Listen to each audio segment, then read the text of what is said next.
afternoon, Tigers, and welcome to TigerVision News. I'm Bailey, and this is my co-host Amanda. Thanks for joining us today. Well, the year is getting closer to being over, and you know what that means. It's time to pick electives next year. When will we do it? I'm not sure. Let's go find out.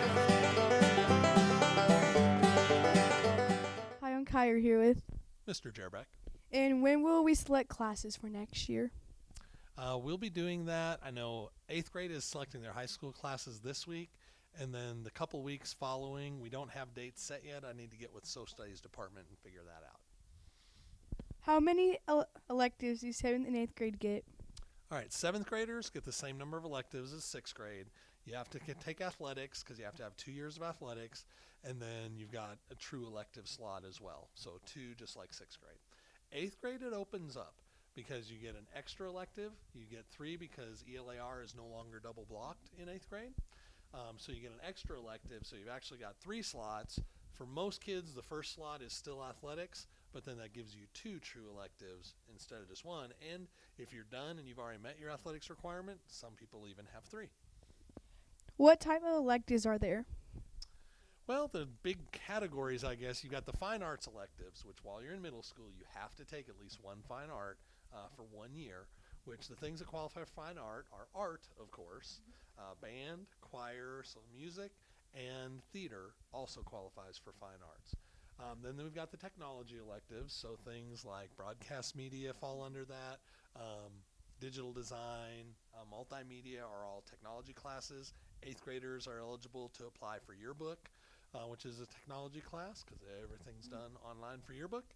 And then we also have a couple special electives like Spanish, which is a high school credit elective, but that's for 8th grade only, but it's actually high school Spanish 1 that you take as an 8th grader. What kind of requirements are there for students when choosing electives? It depends. They kind of come in 3 categories. There are general, just open electives that anybody can take. So like if you want to take basic art, there's no application. You can just take art, or basic band, or technology classes are that way for the basic level. Then you have a second tier where you need instructor approval. This is generally your advanced classes, like advanced theater, advanced band, advanced choir, advanced art. All of those classes require like a director or a teacher's approval.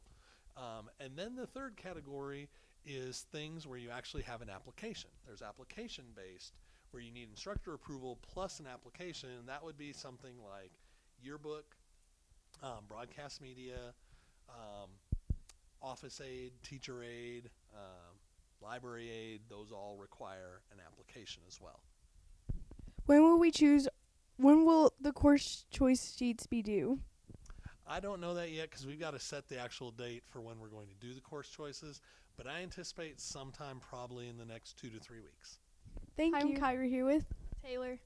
And what electives do you plan to take next year? Athletics, broadcast, and yearbook. Thank you. I'm Kyra here with Emmett. And what electives do you plan to take next year? Spanish, tennis, and algebra. You can pick up broadcast applications in room 706. You can pick up yearbook applications in room 503, and our applications can be picked up in room 109. And library applications can be picked up from Miss Ammons. All applications need to be filled out and turned in really soon. Our first STAR tests are next week. 7th graders will take part 1 of their writing test Tuesday, while the 8th graders take their math test. The 8th graders will take their reading tests next Wednesday. Let's all study hard this week.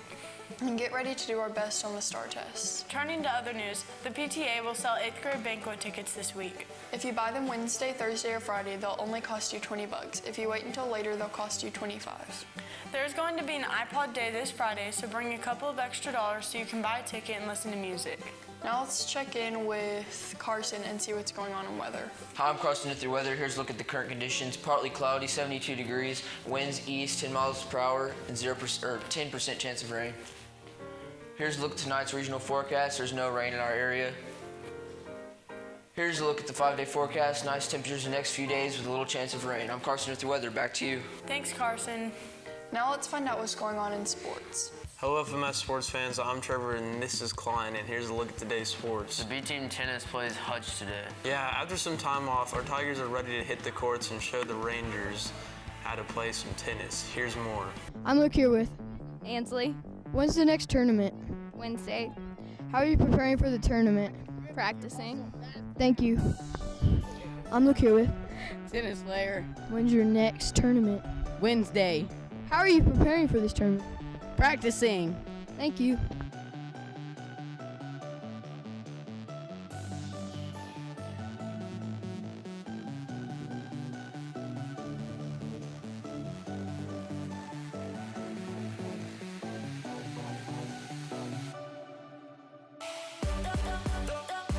Next track meet is tomorrow.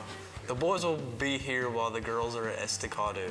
Get out and watch our Tigers sporting events. That's a look at today's sports. Back to you. Well, that's all we have today. Thanks for watching TigerVision News. Everyone have a great afternoon. We'll see you later. Until then, Tigers. Bye.